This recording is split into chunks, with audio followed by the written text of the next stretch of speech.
நம்ம வீட்டு சமையலில் என்ன பார்க்க போகிறோன்னா பன்னீர் பட்டர் மசாலா. வாங்க எப்படி சேர்த்துன்னு பார்க்கலாம். கொஞ்சமாக கடாயில் எண்ணெய் சேர்த்துக்குங்க. எண்ணெய் சேர்த்துட்டு இந்த பன்னீரை கொஞ்சம் லேசாக வறுத்து எடுத்துக்கலாம்.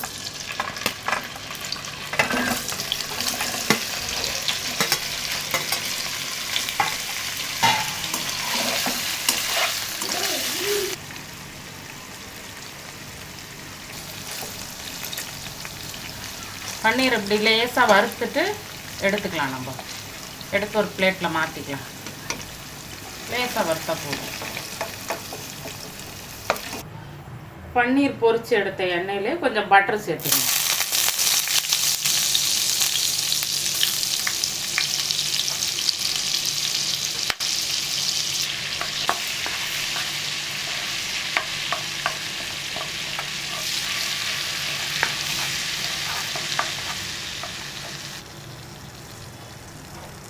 பட்டர் போட்டாச்சு. கூட ஒரு சின்னதாக 2 பட்டை, ஒரு ஏலக்காய், 2 லவங்கம் போடுங்க. அதில் நல்லா வாசனையாக இருக்கும்.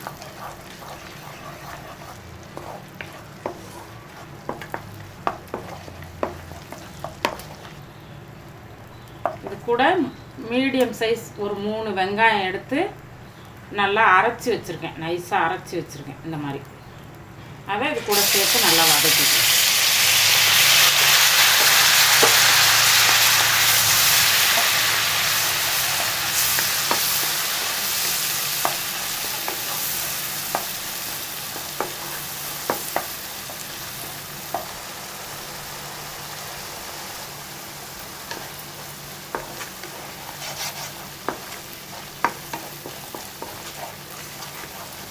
நல்லா பச்சை வாசனை போகிற வரைக்கும் நல்லா வதக்கிக்கோங்க. வெங்காயத்தை நல்லா பச்சை வாசனை போய் கலர் இப்படி மாறி வந்துச்சு. இப்போது 1 ஸ்பூன் அளவு இஞ்சி பூண்டு சேர்த்துக்கணும். இஞ்சி பூண்டு அரைச்சி வச்சதை நல்லா 1 ஸ்பூன் அளவு சேர்த்துக்கணும். அதையும் சேர்த்து இந்த வெங்காயத்தை கூட கொஞ்சம் நல்லா வதக்கிக்கணும்.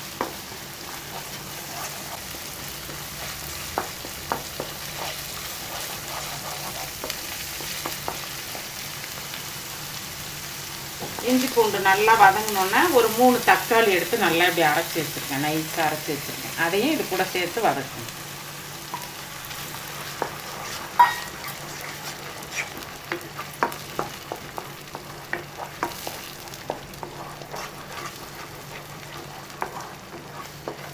இந்த பன்னீர் பட்டர் மசாலா ஈஸியாக செஞ்சிடலாம். நம்ம அரைச்சி இது வேகிற நேரம் தான். நம்ம வீட்டிலே செஞ்சு இதை நம்ம சாப்பிட்லாம். பன்னீர் பட்டர் மசாலாலாம் வாங்கி சாப்பிட்றதுக்கு ஈஸியாக செஞ்சிடலாம். இதை வீட்டில் உங்கள் பசங்களுக்கெல்லாம் செஞ்சு கொடுங்க. நல்லாயிருக்கும் சாப்பிட்றதுக்கு. சப்பாத்தி, பூரி, இட்லி, தோசை சாப்பாட்டு கூட வச்சு சாப்பிட்லாம். நல்லாயிருக்கும் சாப்பிட்றதுக்கு. நம்ம வீட்டில் என்ன செய்கிறோமோ அதுதான் உங்களுக்கு வீடியோவாக வருது பாருங்கள். இப்படி தான் நாங்கள் செய்வோம். எல்லாமே வீட்டிலையே செஞ்சு கொடுக்கலாம். குழந்தைங்களுக்கு வீட்டிலையே செஞ்சு கொடுக்கலாம். வெளியில் எதுவும் வாங்காமல் வீட்டிலையே நல்லா இப்படி வதங்கட்டும். தக்காளியும் பச்சை வாசனை போகிற வரைக்கும் நல்லா வதக்கிக்கணும்.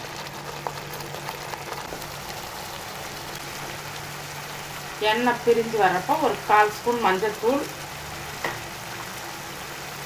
கொஞ்சம் ஒரு 1/4 ஸ்பூன் கொஞ்சம் கூட கரம் மசாலா போட்டுக்கணும். நல்லா 1 ஸ்பூன் மிளகாத்தூள் சேர்த்துக்கணும். பெரிய ஸ்பூனில் 1 ஸ்பூன் சேர்த்துக்கணும்.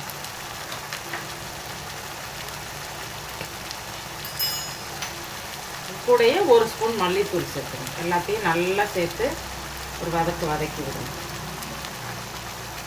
நல்லா சேர்த்து நல்லா ஒரு அந்த பச்சை வாசனை போகிற வரைக்கும் நல்லா வதக்குங்க. மிளகாத்தூள், மல்லித்தூள், மஞ்சள்தூள், கரம் மசாலா எல்லாம் சேர்ந்து எண்ணெயில் வதங்குறப்போ பச்சை வாசனை இருக்காது.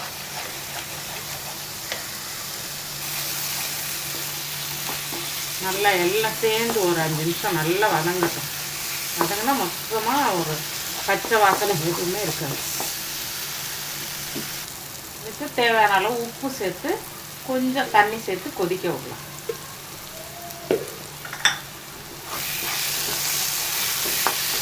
எல்லாம் வதங்கிடுச்சுன்னா, நல்லா வதங்கிடுச்சுன்னா தான் அந்த எண்ணெய் பிரிஞ்சு வரும். அதில் நல்லா பிரிஞ்சு வந்தோன்னே கொஞ்சம் உப்பு சேர்த்து கொஞ்சமாக தண்ணி ஊற்றி இதை நம்ம கொதிக்க விடலாம்.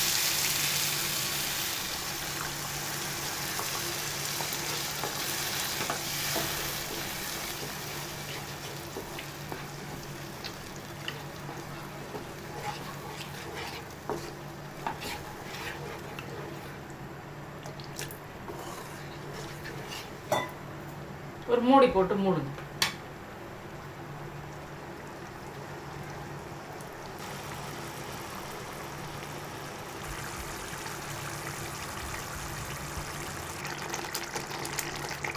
இந்த ஸ்டேஜில் உப்பு சரியாக இருக்கான்னு பார்த்துக்குங்க. இப்படி எண்ணெய் பிரிஞ்சு வர்றப்போ ஒரு 10 முந்திரி எடுத்து ஊற வச்சு அரைச்சி வச்சுருக்கேன். அதை இது கூட சேர்த்துக்கணும். எல்லாத்தையும் சேர்த்து நல்லா ஒன்றா கலக்கணும்.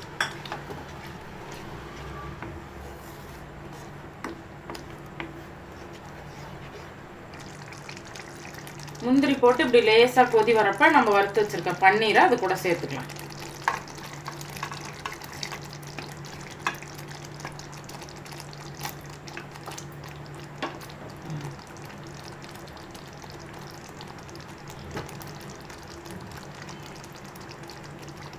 எடுத்து போடுங்க.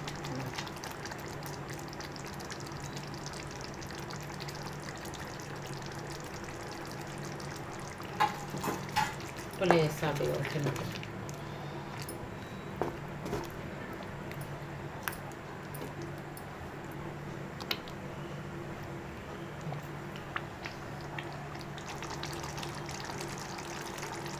லேசாக கொஞ்சோண்டு க்ரீம் இருந்தால் சும்மா ஒரு ஸ்பூன் அளவு நீங்கள் இப்படி சேர்த்துங்க. இதில் நல்லாயிருக்கும், டேஸ்ட்டு நல்லாயிருக்கும். பன்னீர் பட்டர் மசாலா கொஞ்சமாக அப்படி ஊற்றி இதையும் ஒரு கிண்டு கிண்டிக்குங்க.